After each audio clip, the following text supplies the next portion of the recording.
आज जब विज्ञान प्रगति के शिखर छू रहा है, उस समय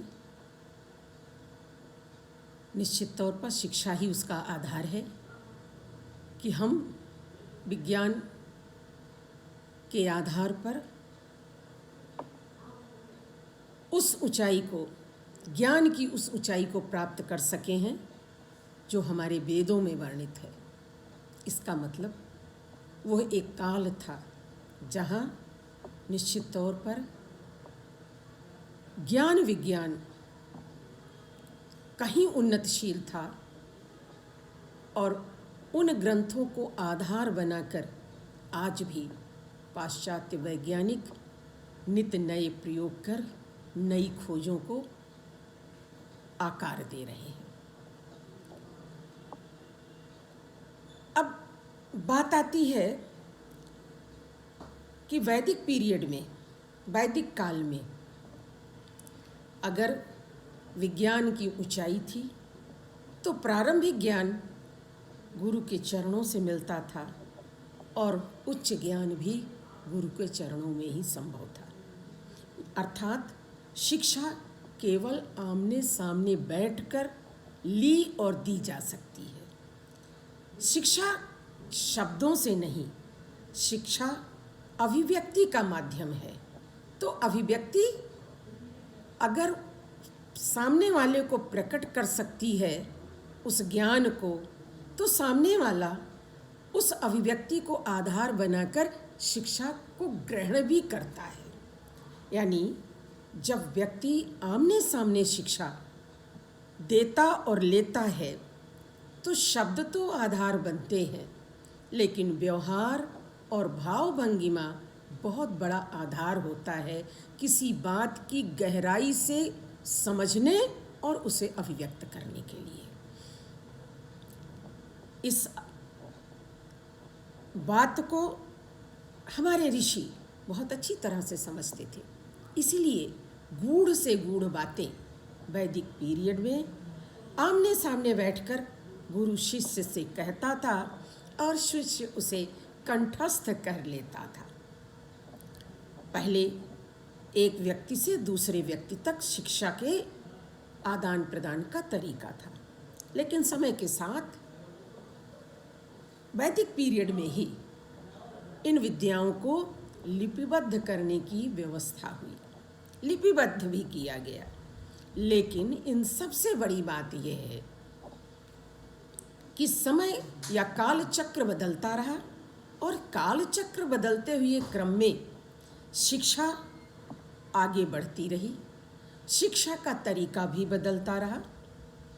लेकिन हम हमेशा ये नहीं कह पाएंगे कि हम मध्य युग में या आधुनिक युग की शुरुआत में ज्ञान की उस ऊंचाई को छू पाए हैं जो ऊंचाई हमें वैदिक या ऋग्वेद काल में दिखाई पड़ती है। तकनीकी ज़रूर एडवांस हुई, तकनीकी बढ़ी है, क्योंकि जहाँ प्राचीन शिक्षा पद्धति आमने सामने बैठ कर के होती थी, आज हम दूर दराज कोनों में भी बैठे यदि अपनी बात को संप्रेषित कर पाते हैं तो अपने ज्ञान को भी संप्रेषित कर पा रहे हैं। वह संप्रेषण कितना कारगर होगा ये इस पर निर्भर करता है कि हमारी अभिव्यक्ति का माध्यम कितना ज़बरदस्त है और मेरी बात को ग्रहण करने वाला उसके स्वीकार की क्षमता कितनी ज़बरदस्त है, कितना अधिक वो उसे ले पाता है। आदिकाल को लोग आदि कह करके अगर अधिक चर्चा की जाए तो हंसी की बात उठाएंगे कि ये हंसी का विषय है कि आज भी ये वहीं अटकी हैं। लेकिन कहना ज़रूरी था कि आज भी वेदों के एक एक श्लोक में, एक एक मंत्र में विज्ञान की गूढ़ से गूढ़ बातें कह दी गई हैं। लेकिन हम वर्तमान की बात करें, अगर 1920 कि महामारी हमें घरों में सिमटने के बजाय गांव निकाला होने की बात बताता है, जहां जीवन रक्षा के लिए लोगों को एक गांव से बाहर कर दिया जाता था कि उसका असर दूसरे पर ना होने पाए, क्योंकि वहाँ नियंत्रण का तरीका नहीं था हमारे पास, और ज्ञान का वह माध्यम भी जो संप्रेषण के लिए आधुनिक तकनीकी चाहिए वो नहीं थी। स्वाभाविक है उस वक्त शिक्षा अवरुद्ध हुई रही होगी, लेकिन तब शिक्षा कहीं न कहीं सिमट करके परिवारों में आ गई थी। जन शिक्षा की बात और विचारधारा ही नहीं थी। डेमोक्रेसी की अगर हम बात करें, जो 20वीं सदी की देन है, या यूं अगर शुरुआत करें कि द्वितीय विश्व युद्ध के बाद डेमोक्रेसी या जनतंत्र पर अधिक बल दिया गया, और यही कारण है कि विश्व के बहुत सारे देश जो गुलाम थे वे आज़ाद होना और उसके लिए संघर्ष करना अब श्रेयस्कर समझ पाए, और बहुत तेज़ी से छोटे छोटे देश आज़ाद होते गए। तो उसी के साथ एक और बात आई, वो ये जन जागरूकता, क्योंकि बिना जागरूकता के यह संभव नहीं। और राजनीति में प्रजातंत्र के लिए आवश्यक है कि जितना ही अधिक व्यक्ति साक्षर होगा, जानकार होगा, शिक्षा से युक्त होगा, जनतंत्र उतना सफल होगा। इसलिए ज़रूरी है कि प्रत्येक व्यक्ति तक शिक्षा पहुंचाई जाए, और वह प्रयास किया भी गया। ये बात और है कि प्रारंभिक दौर कुछ लोगों तक सीमित रहा, इसीलिए जब हैजा या तावन जैसी बीमारी आई थी, शिक्षा पर बहुत दबाव नहीं बना, क्योंकि माध्यम भी नहीं था और तब तक इतना चिंतन भी नहीं था। लेकिन यह वर्तमान जो संकट आया, इस समय तक प्रत्येक देश, प्रत्येक सरकारें और यहाँ तक अंतर्राष्ट्रीय स्तर पर अगर हम बात करें यूएनओ की, तो एक ही बात होती है कि शिक्षा हमारा मूल अधिकार है, हमें शिक्षा मिलनी ही चाहिए। और क्यों नहीं मिलनी चाहिए?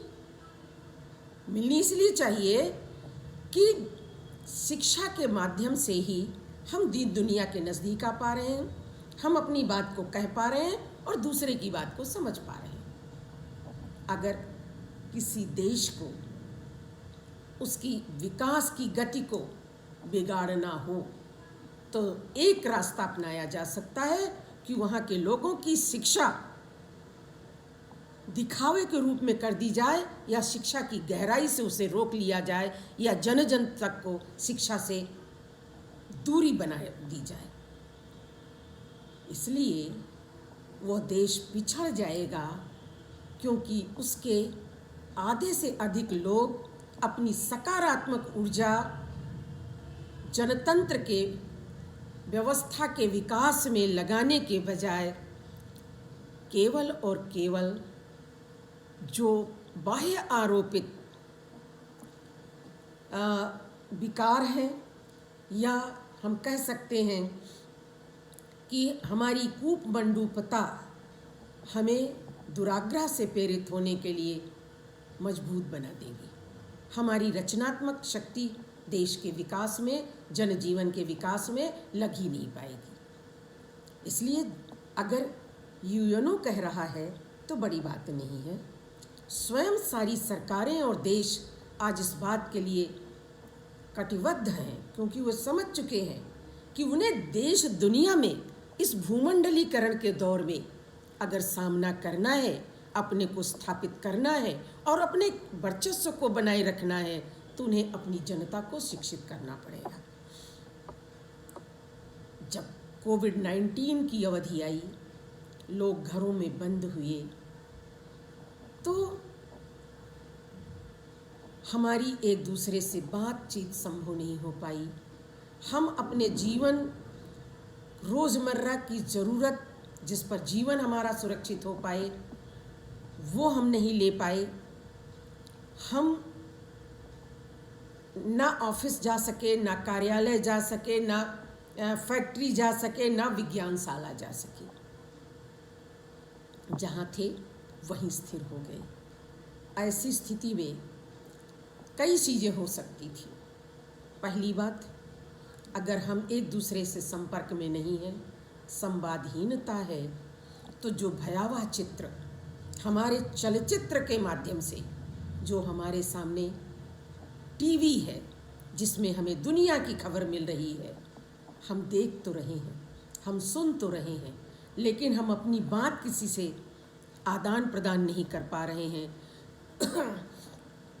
एक दूसरे तक प्रेषित नहीं कर पा रहे हैं अपने विचार कि हम क्या सोच रहे हैं, तो हम कुंठा और अवसाद से ग्रसित हो जाएंगे। पहली बात। दूसरी बात, अगर हम अपनी बात कहीं कह नहीं पा रहे हैं तो हम घरों में कैद हैं, हमारी ज़रूरत की चीज़ें हमें नहीं मिल पा रही हैं, हम अपने आप अपनी जीवन क्षमता खोते जाएंगे। तीसरी चीज़, अगर हम घरों में बंद हैं, हम किसी से बात नहीं कर पा रहे हैं, और बात अगर हम कर भी लें, हम अपनी ज़रूरत की चीज़ें अपने लिए तैयार नहीं कर पा रहे हैं, हमारी अर्थव्यवस्था उससे कमज़ोर हो रही है, तो भी हम अवसाद से भी ग्रसित होंगे, और साथ ही साथ हम तंगी या गरीबी का शिकार होते हुए भी अपने इस जीवन को दांव पर लगा देंगे। व्यक्ति का जीवन देश और सरकार के लिए अमूल्य है। आप कहेंगे देश और सरकार की बात बार बार कर रही हूँ, स्वयं उसके लिए तो अमूल्य है ही, लेकिन देश और सरकार के लिए भी अमूल्य है। क्यों? क्योंकि एक व्यक्ति जितना सबल और सशक्त होगा, अगर आज भूमंडलीकरण के युग में व्यक्ति को पर कैपिटा इनकम के रूप में देखा जाए, तो प्रत्येक व्यक्ति का कार्य कहीं न कहीं देश की अर्थव्यवस्था को मजबूत करता है, उस व्यक्ति की अपनी अर्थव्यवस्था को तो मजबूत करता ही है, और अंततोगत्वा राष्ट्र मजबूत होता है। इसलिए प्रत्येक व्यक्ति का जीवन देश के लिए भी अमूल्य है, जितना उस परिवार के लिए अमूल्य है। इसलिए यह नहीं संभव था कि उसे घरों में कैद करके हर तरह की सुविधाओं से वंचित कर दिया जाए। विचार आदान प्रदान के लिए संसाधन हमारे पास मोबाइल फ़ोन के रूप में, और जो ये दूर संचार की तकनीक पद्धति है, इसके माध्यम से हम अपनी बातों का आदान प्रदान कर सकते थे। दूसरी चीज़, हमारे घर की आवश्यकता की चीज़ें हमारे घर में पूरी हो। वर्तमान सरकारें विश्व की जन कल्याणकारी सरकारों के रूप में जानी जाती हैं, क्योंकि जनतंत्र का ये पहला पाठ है कि सरकारों को जन कल्याणकारी सरकारों के रूप में होना चाहिए। इसलिए उनका दायित्व है कि प्रत्येक व्यक्ति तक भोजन पहुँचे, और भारत जैसे देश में तो हम जन जन का दायित्व है कि अगर हमारे पास रोटी है तो मेरा पड़ोसी भूखा नहीं सोना चाहिए। ये हमारी संस्कृति और संस्कार का हिस्सा है। इसलिए उसकी समस्या भी हल हुई। तीसरी समस्या जो बौद्धिक है, जो शिक्षा से संबंधित है, कि अगर हम कुल को, पीढ़ी को, व्यक्ति को अशिक्षित बना दें, तो अपने आप समाज संकुचित हो जाएगा और राष्ट्र का विकास रुक जाएगा। हम उसे 2 दिन, 4 दिन, महीने अवकाश दे करके उसकी शिक्षा को इस रूप में रोक सकते हैं कि वो उस अवधि में घूमे टहले, फिजिकली शारीरिक दृष्टि से मजबूत बने, मानसिक दृष्टि से समाज को समझे। लेकिन हम लंबी अवधि के लिए घरों में कैद करके उसको शिक्षा से वंचित अगर कर देंगे तो जितनी अवधि के लिए हम उसे शिक्षा से वंचित करेंगे उतनी अवधि के लिए राष्ट्र पीछे जाएगा। इसलिए शिक्षा घरों में व्यक्ति ही नहीं कैद हुआ, उसके विकास के सारे रास्ते अवरुद्ध हुए और उसमें शिक्षा प्राथमिकता के आधार पर घरों में कैद हुई। चूँकि तकनीक और विज्ञान का युग है इसलिए उसका भी रास्ता निकाला गया और वह रास्ता यही तकनीक, यही फ़ोन, यही मोबाइल, जिनसे हम दूरस्थ बैठे हुए अपने शिक्षकों की बातें सुन सकें, उनके विचार जान सकें और उनसे शिक्षा का ज्ञान प्राप्त कर सकें। यह प्रयास शुरू किया गया। विश्व के अन्य देशों में इस तरफ पहले भी कोशिश हो चुकी थी और भारत ने भी प्रधानमंत्री मोदी जी के कार्यकाल में इस तरफ तेजी से कदम बढ़ा दिया था, क्योंकि डिजिटल इंडिया प्रधानमंत्री मोदी जी का नारा था और आज भी है। और शायद हम तो उस देश के रहने वाले हैं जहां ईश्वर को सबसे पहले रखा जाता है, उस परम शक्ति को जो अदृश्य रूप से हमें राह दिखाती है। उस अदृश्य सत्ता ने पहले ही ये बता दिया था कि डिजिटल युग में आपको बिना कदम रखे बड़ी समस्याएं आने वाली हैं। इसलिए हम सब ने इस तरफ पहले ही कदम बढ़ा दिया था और उसका भरपूर लाभ इस अवधि में मिला। बच्चों ने अपना समय व्यतीत किया प्रारंभिक अक्षर ज्ञान के माध्यम से, तो उससे बड़े बच्चों ने, विद्यार्थियों ने पाठ्यक्रम को अपने शिक्षकों के माध्यम से सुना, समझा और घर के उनके बड़ों ने उस पर उनसे काम करवाया। यह काम बड़े कर सकते हैं प्रारंभिक स्तर की शिक्षा, लेकिन एक जो बात कही गई है कि माँ प्रथम गुरु है, लेकिन उसका एक दायरा है, एक सीमा है कि किस सीमा तक वो शिक्षा देगी। जो शिक्षा हमें डिग्री के रूप में प्राप्त होने वाली है, जिसके आधार पर हम उच्च शिक्षा तक जाएंगे, वो उस माँ की शिक्षा से संभव नहीं है। व्यवहारिक शिक्षा माँ देगी, परिवार देगा, समाज मिल नहीं सकता था क्योंकि हम घरों की सीमाओं में थे।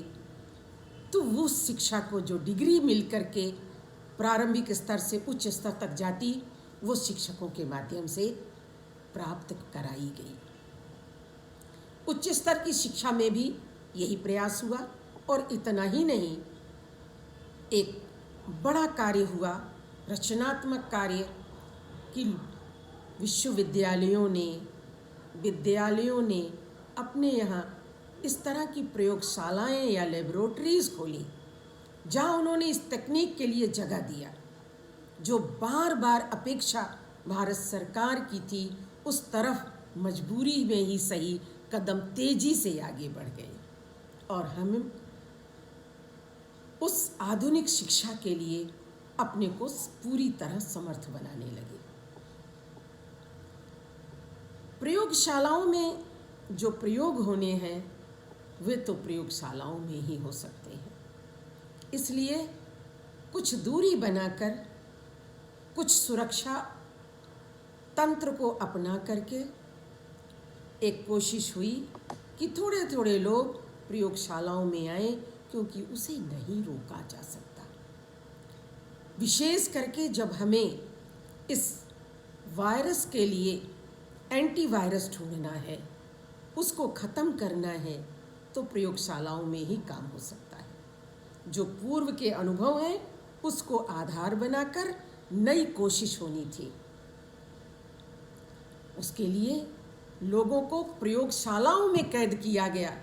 उपलब्ध सारी सामग्रियां जो नहीं भी थी उन्हें उपलब्ध कराई गई और उन पर प्रयास हुआ। विश्व के देशों ने इस पर काम किया टीका प्राप्त किया, लेकिन भारत अग्रणी बना।